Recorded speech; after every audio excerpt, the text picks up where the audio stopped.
um, it's good to listen to different perspectives and different approaches that people are taking to the history and the memory of Pax Romana.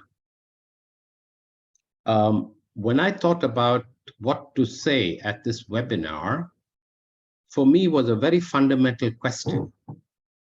Why is history important? That, I think, is the first question to address. Before we talk about the how and the what, the first question to ask is, why is history important for us? And I think all of us, how many of we? We have 37 in the group today. We have 37 different perspectives and approaches to history based on where we come from. What is our background? What is our academic and intellectual approach to history? Yeah. So let me present what I think, in my view, is the approach and the mindset we need to document the history of Pax Romana. I forgot to mention that in my bio. I must say where I'm coming from. Besides all the other credentials that Sandra outlined with my bio, I was the Asian Secretary of the International Movement of Catholic Students, MEAC, in Hong Kong from 1979 to 1982. So I worked 3-4 years with the movement in Asia, and then I became the Secretary General of Pax Romana ICMICA in Geneva from 1988 to 1992. So I have the fortunate experience of working both with the students' movement and the intellectual or the professional movement of Pax Romana. So what I'm saying goes back to that history from the 1970s, 80s, and 90s. And that's a lens through which I look at the presentation today. So let's address the first question. Why is history important? What has been the approach taken to history in academic and intellectual work over time, over all these decades and centuries? There are 3 things important. First is history documents a change process, something that is evolving, changing, and developing in a context. It might be local, it might be national, it might be regional or global. So the change process is what history tries to document. The second and most important question is, who writes that history? Now, 99% of our history, which we teach in our universities, which I do as well, which we publish in our books and which we read in our literature, is written by the dominant class, by the rulers, by the kings, and not by the people. So therefore, history has 2 approaches. One is a perspective of the ruled, the people who are ruling, the people who control power and determine the history of the society that they are documenting. The second is a people's history, which is very different and often contradictory with the interpretation of the rulers. And the third aspect of history is it tries to document what has changed. What are the lessons we can learn from that period? Okay, so if we take those 3 things about history, the change process, who writes a history, and the impact or the lessons learned from history, for me, the most important is who writes that history, because that determines what change process is being documented and with what lens, and what impact is being documented and with what lens. So that's my starting point for my presentation today. And that's the approach I've taken to share some of my ideas. Yeah. Academically, I'm an anthropologist, but I'm also a historian in a sense. I'm a social scientist more, although my grounding is in anthropology.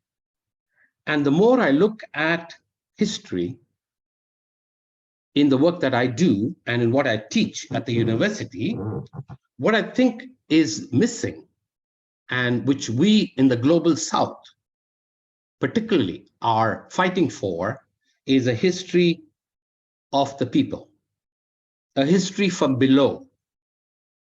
Now, this is a type of historical narrative which attempts to account, document historical events from the perspective of the common people. There is this concept which some of you may know, which is called subaltern in English. I know what it is in Spanish and French, but in English it's called subaltern, and I'll explain that a little bit later. Yeah, rather than from the interpretation of the leaders or those in power. So people's history is a starting point. And this documents the worldviews, perspectives, and experiences of ordinary people on the ground, at the grassroots, and contrasts itself with the worldview, the paradigms, and the perspectives of people who are in power. So rather than a top-down approach to history, the subaltern approach advocates for a bottom-up approach to history. Rather than looking at changes through institutions or governments or rulers or kings, look at change processes through the perspective of people. That's a completely different approach. And that's what I very much advocate for. This history from below, as we call it, is able to capture the worldviews, the values, the practices, and the wisdom of people on the ground, people at the grassroots. Because let's not forget, it's not just rulers and kings and presidents and prime ministers who have wisdom. It is people on the ground. These are people who are workers, who are farmers, who are indigenous peoples, who are ethnic minorities, who are students, who are youth, and lay people in the church. Now, what's interesting is that there's also a theology from below. From my role in Pax Romana, I have very much advocated for, and many of you know that, for a theology from below, which is able to capture the lived experiences of people in the church who have experienced their faith and spirituality from a people's perspective, not from an institutional perspective, not from a Vatican perspective, but from the perspective of their lives as Christians in a Muslim country, as Christians in a Hindu country, as Christians in a Buddhist country. What does that mean? And this is where we have Vatican II coming in. Vatican II was a landmark for us, which was able to show that that people's church, which exists in a diverse context of cultures, religions, and various diverse social norms and practices that people have experienced over generations, is where we need to build the people's church. And for me, the main motivation was to learn from liberation theology, from Gustavo Gutierrez and many others from various parts of Africa, Asia, and Latin America, who tried to spell out what this means as a people's church. A church of the poor, a living church, and what the spiritual journeys and practices of different cultures and religions and practices have contributed to us as building a living community of God. So what does this mean for Pax Romana? It means that if we have to be part of that people's church, we have to make a decision there. And I've always said that as Secretary General of Pax Romana, as Asian Secretary of IMCS, we have to make a choice. Are we part of the institutional church, or are we part of the people's church? Both can go together, but in many ways, both are also in conflicting situations. Are we part of a people's theology that is critical, that needs to be documented and used for lessons learned from the past in order to guide our action to the future? So that's my theoretical framework to approach the history of Pax Romana. And I'm very firm about these principles and guidelines I've outlined. That is, some of it is non-negotiable, so to speak. Yeah. Second, how do we then document the history of Pax Romana? There are some considerations. Firstly, we need to document the memory and the collective memory of the movement. Now, we know that Pax Romana is an international movement. It's not just Eurocentric. It's not just Vatican-centric. We have built the movement all over the world. So what does that tell us about IMCS, ICMICA in Africa, Asia, Latin America, Caribbean, North America, etc.? Second, most important, we are an intergenerational movement. We consist of two parts, the students' movement and the professional movement. And as both entities, we played a role as lay people within the church. That's the first consideration, to document the memory of the movement. Second consideration is, let's not forget, besides being Catholic, besides being members of Pax Romana, we are also citizens of our country. And we have roles and responsibilities in our country that goes far beyond Pax Romana. So what is our role in society? What is our role in social movements? What is our role in bringing about change in wider society, in which, in many cases, as I know from reading history and watching the news every day, Pax Romana is hardly involved. Whether it's changes in the Middle East, whether it's changes in Africa or Asia, Pax Romana is hardly involved in any major societal changes that happen. And we ask the question, why? Why are we not involved?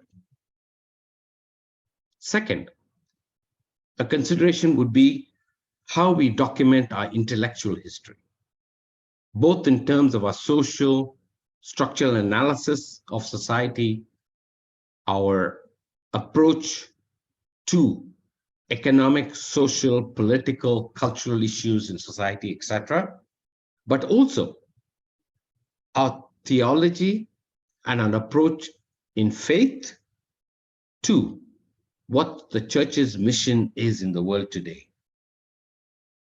But third, and this is what we miss out most of the time, is also to document in our intellectual history the local knowledge and wisdom of our movements. When I traveled around Africa, Latin America, Asia, Europe for IMCS and ICMICA, I saw so much of local wisdom in all those countries. Documenting local wisdom is important, critical. And that is, again, what I said earlier, a bottom-up approach to documenting history. What is the local wisdom of the movement in Africa? What is the local wisdom of the movement in Latin America or the Caribbean or in Europe? What are they bringing to help our thinking, our approach, and our worldviews? So social analysis, our theological approach, our faith approach, as well as documenting local wisdom would be a second consideration. A third consideration, because I also decided when I present this, I'm not going to look at the past. We know enough of the past. The problem is not in the past. The problem is in the future. The problem is in reframing and repackaging our history. Yeah, we have enough documentation. We have enough knowledge. We have enough sources by which we can draw on our past. That is an easy job to do. The difficult job to do is to reframe and reinterpret that history of memory over all these decades of work of Pax Romana to look at how do we move forward, because the challenges we face today are enormous. So we need to reinterpret and apply the past history, both intellectual and in terms of our praxis, to the current context in the world today.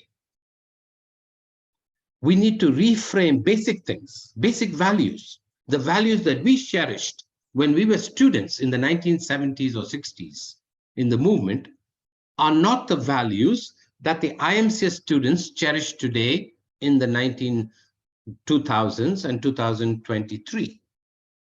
Our values are different. Our approaches are different. Our worldviews are different. So how do you reframe the values and principles of our engagement during that time to make them meaningful and relevant as lessons learned for the new generation? And therefore, we need what I call new messaging for our students and professionals today. And we can unpack that, what that means in different areas. But that's important.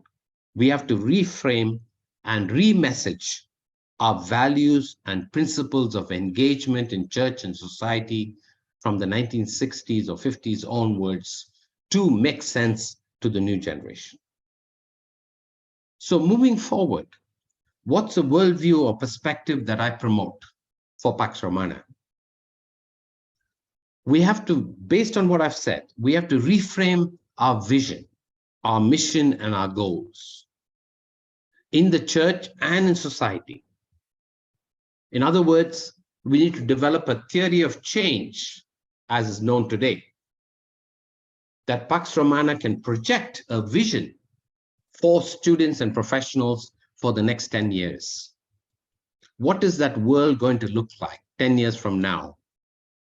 What is going to be the role of Pax Romana, students and professionals, in building that world 10 years from now?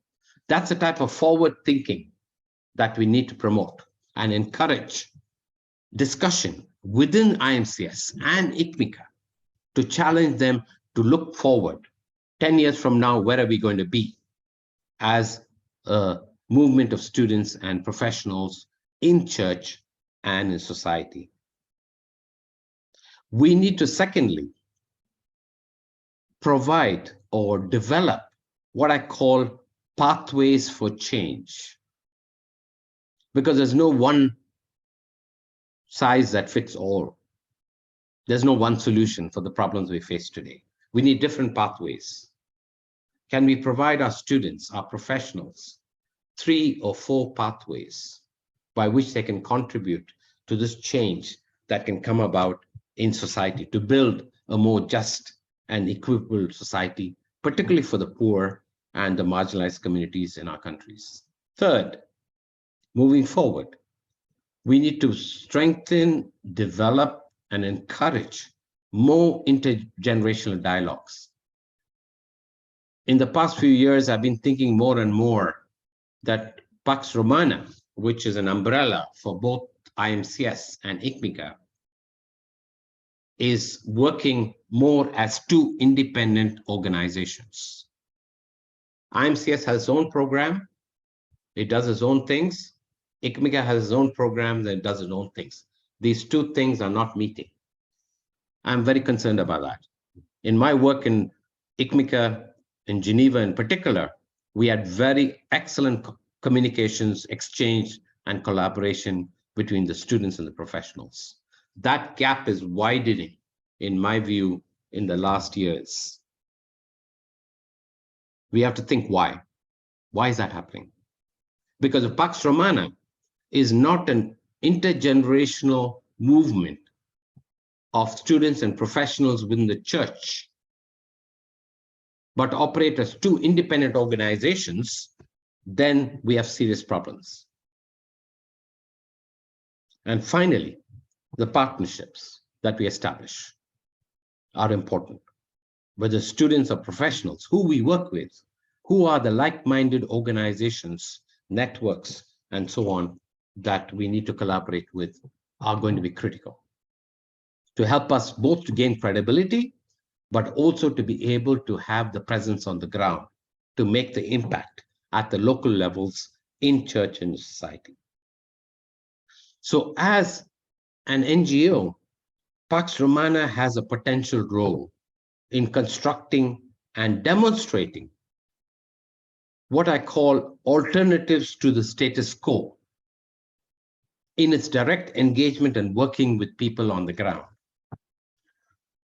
And Pax Romana also provides a very good space, which is always done for this new type of thinking, for diverse opinions, for views, and acting as a vehicle for people to be able to share their perspectives and experiences. So being a space and being the vehicles for people's perspectives and experiences in the church as lay people and in society as citizens is absolutely important for Pax Romana. And finally, I think we need a mind shift. What is the mind shift we're looking at? We're looking at a mind shift where we look at church and society today, the church as it is, and the world as it is, not through the lens of Pax Romana, as we've always done, but the other way around. Let's for a moment look at Pax Romana from the eyes of the church as it is and the world as it is. And that will give us a completely different perspective to look at Pax Romana from the outside, so to speak. Yeah. Because we live in a world that is very complex. We're using the term now in academic circles, for example, which some of you might be aware of. We're no longer using the term universe. We don't live in a universe. That's gone. We live in what we call a pluriverse. Not a universe. We live in a pluriverse. Let's accept that. What does that mean? That we are a diverse group and community of nations, peoples, cultures, religions, and so on. Yeah. And I will upload later in the chat both the book on pluriverse, which some of you may have seen. It's come out in English. I'm not sure in Spanish and so on, but definitely a book that is a must read for you on what this pluriverse means in terms of different areas of work that we do. I'll upload a PDF copy of that. And I also want to give the example of some excellent work that's been done from subaltern studies in terms of looking at what I call people's history. There's a 10-volume series from India by academics, where historians and social scientists got together in the 1980s to rewrite the history of India, pre-colonial or South Asia, pre-colonial, colonial, and post-colonial, from a people's perspective. And that 10-volume series is also available. So, in conclusion, we need to, first of all, look at how we're going to approach documenting the history and memory of Pax Romana. Secondly, we need to have some clear guidelines that helps us to be able to capture the richness of the movement across cultures in a pluriverse, not in a universe. And thirdly, let's take a people's approach to documenting Pax Romana rather than an institutional approach as an organization. Thank you very much.